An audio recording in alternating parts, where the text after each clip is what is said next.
Welcome back to another episode of 40 Facts on the Lore of the Warhammer universe. This time I am bringing you the Primarch of the Raven Guard, Corvus Corax. Corax, as well as all the other Primarchs, was taken from the Emperor by the powers of chaos. He was found in a chamber deep beneath the moon of Lycaeus, thanks to the miners in that area. These miners hid the Primarch from their cruel overseers, and were shocked at his fast ability to mature. In a few short months, Corax was already grown enough to help them free themselves from these cruel overlords, and so the miners named him after their word for savior, Corvus. Corax discovered that he alone had a special ability. While he was following one of the wardens, he managed to get caught and was in the line of sight. Corax then willed himself to remain hidden, and fortunately for him, the warden did not spot him. This ability was extremely useful, but it did have its limits. Corax could only use this ability on living things, since artificial detection methods could still spot him. Upon reaching maturity, Corax led a masterfully crafted plan that allowed him and his slave miners to acquire weapons and keys. This revolt eventually led to bloodshed, and tons of it, since many of the slave miners were convicted killers or worse. But they were successful, and they finally had their freedom. In the immediate aftermath of the revolt, Corvus was confronted by a golden-armored individual, the Emperor of Mankind. The Emperor came alone, and the next day he left alone. The secrets of what they spoke about are still unknown to this day, but rumor speculates that Corax was told that he had to defeat the tech guilds of the planet Kiavar before he can manage the Legion of Space Marines. Corax searched the lunar prisons and was surprised to find stockpiles of atomic warheads and mining charges. He knew that using such weapons would kill thousands, but would also save millions. And without hesitation, he dropped these warheads upon the capital cities of the planet below. The Kiavaran guilds had no choice but to surrender.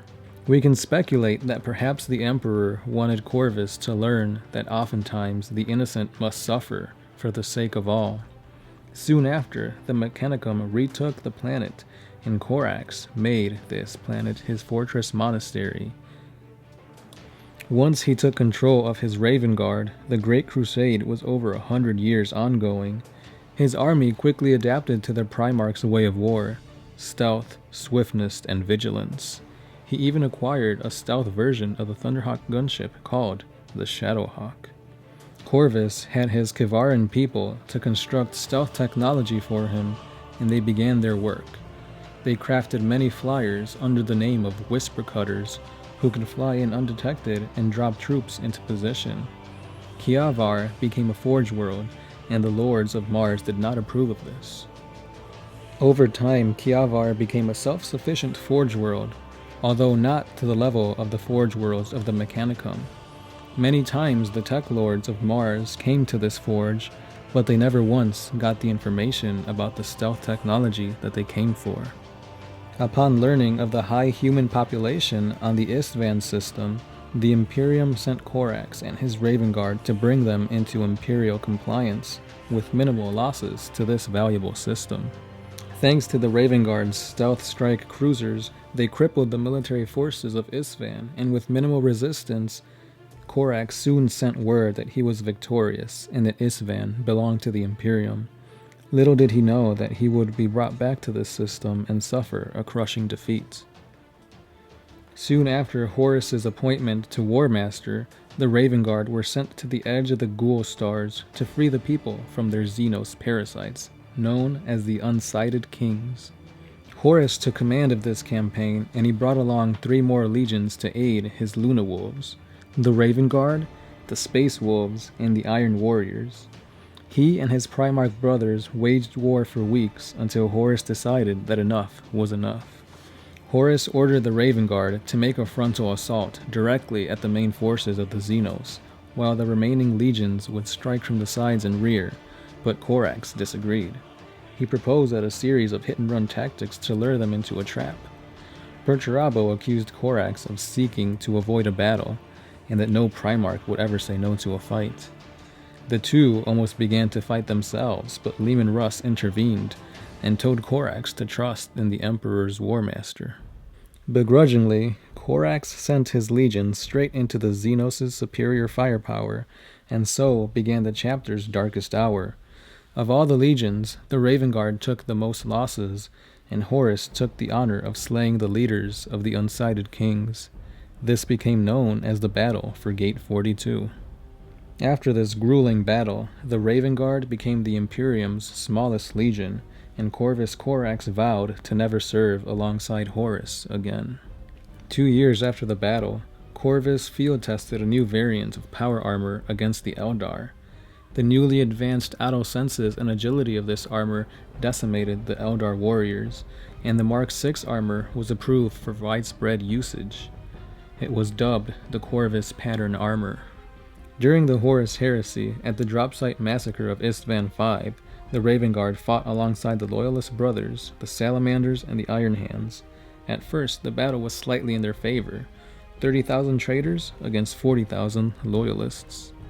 The Loyalists held their ground until the rage-fueled Ferrus Manus charged through enemy ranks to face his once friend Fulgrim.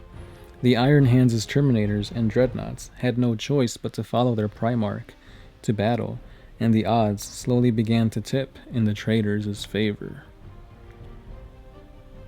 Soon after Manus' charge, the sun fell black, and countless drop pods and gunships came soaring in from orbit.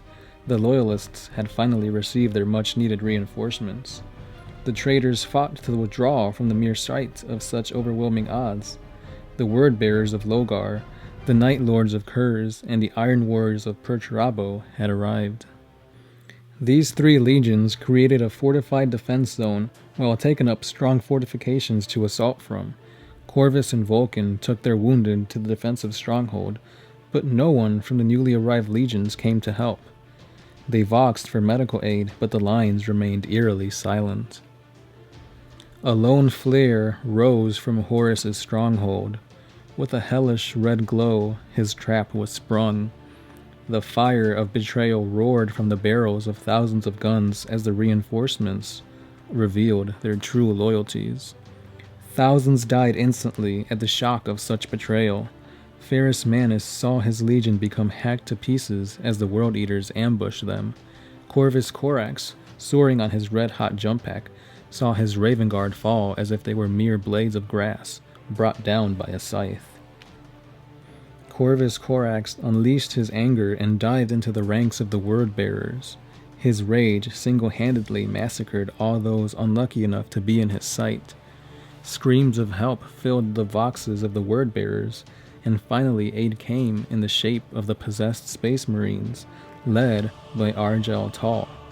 Logar's blessed sons, as strong as they were, also met their end at the bloodied claws of Corvus. Logar felt the psychic backlash of his blessed son's death, and despite being advised not to challenge Corvus, he sprinted towards the crazed Primarch. Logar saw that there was no chance to sway his mind, no sliver of hope to bring Corvus over to Horus's cause, but he knew that he stood no chance at killing Corvus as well. Ready to face death, he charged on. Corvus noticed Logar charging his way, but what surprised the Primarch the most was that psychic flames emitted from this traitor. He had no time to think about it. Before he knew it, the lightning claws clashed with unholy Croziuses of his once brother Primarch. Although he was empowered, Logar was no match for Corvus. Corvus fought to kill, while Logar merely fought to survive. Corvus shouted insults and questions at Logar, asking why Horus betrayed the Emperor. Logar answered by showing him a half-dead Emperor enthroned on the gold, screaming forever. All this vision did was anger Corvus at the lies he saw before him, and just at that instant he dug his claws around Logar's face. If he did survive this battle, he would bear these scars until the day he died. Corvus's speed, strength, and battle experience far surpassed that of Logar, and in a shout of rage, the Raven Lord impaled Logar through his stomach and lifted the Primarch. Logar's body was being sliced apart at the weight of his armor. Blood spewed from his mouth as his vision blurred. He could not die yet, and in a last effort to free himself, he clutched Corvus's throat. Corvus did not move. He relished the sight of seeing Logar's body slowly become torn into two.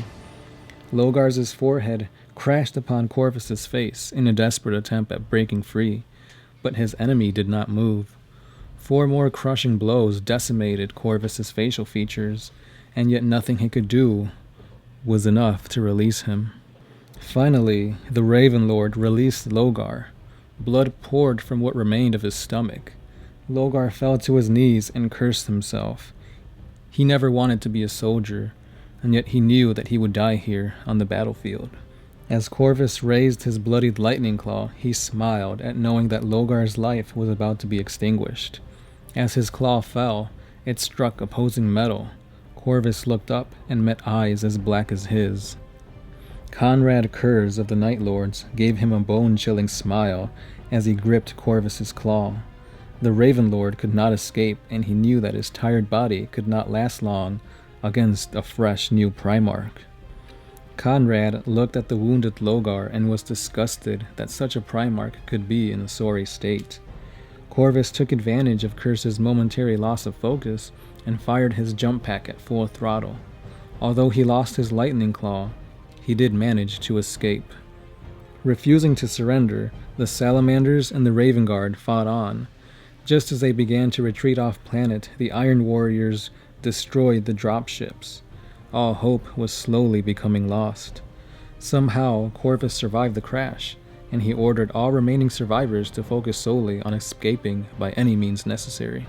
Corvus and his legion hid in the shadows and escaped to Lorgan Ridge, where they had no choice but to dig in. For 30 days they managed to go undetected, but they also heard nothing from the Iron Hands and the Salamander's legions. Corvus had no choice but to venture out alone in order to properly assess their situation. He used his innate psychic ability to avoid detection and made his way back to the drop site massacre. Much to his surprise, all of the slain bodies were gone. After 98 days of avoiding death or capture, Angron and his World Eaters cornered the Raven Guard. On one side stood a tall mountain, and on the other the might of the rage-driven Marines. With no other option, the surviving Raven Guard climbed the mountain as a volley of fire rained upon them. With no hope left, Corvus rallied his men and readied his jetpack for his final assault. And this is where we leave off on the lore of Corvus Corax. Please subscribe so you can hear part 2 on this epic battle of the Raven Guard. Don't forget to like, comment, and subscribe, as well as heading over to our Patreon so you guys can support us and we can bring you more epic 40k content. You know me as a Sound Alchemist, part of One Mind Syndicate, signing out.